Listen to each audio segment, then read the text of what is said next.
In today's video, I'm going to teach you how to host a Zoom meeting for the first time. Whether you're preparing for a virtual meeting with colleagues, friends, or family, understanding how to set up and facilitate a Zoom session is an essential skill in today's digital world. So let's dive in and make sure you're ready to host with confidence. The first step in hosting a Zoom meeting is to download and install the Zoom app. You'll want to get the desktop version from Zoom's official website to ensure a smooth experience. Once the app is installed, go ahead and open it. If you've already created a Zoom account, now is the time to sign in with your credentials. For those who haven't created an account yet, you can easily sign up directly through the app or by visiting the Zoom website. Now that you're logged in, look for the big New Meeting button. This is where the real excitement begins. Once you click it, you'll be prompted to decide whether you'd like to start your meeting with your video on or off. This decision depends entirely on your personal preference or the nature of your meeting.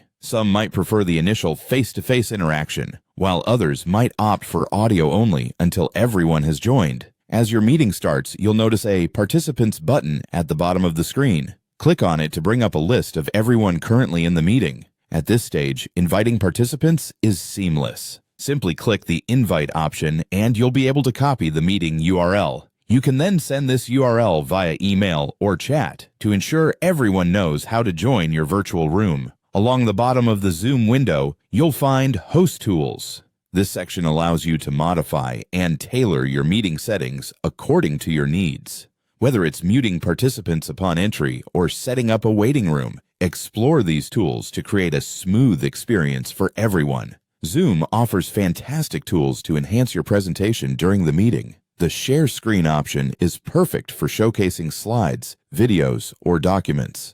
And if you need to share links or messages without interrupting the speaker, the Chat feature has got you covered. Once your meeting comes to a close, look for the End button in the bottom right corner of your window. Clicking it will give you the option to choose End Meeting for All. This ensures the session ends cleanly for all participants, concluding the meeting with professionalism. Hosting a Zoom meeting can be quite simple once you're familiar with these essential steps. From setting up to ending the meeting, you now have the knowledge to facilitate a smooth and engaging virtual gathering. Happy hosting!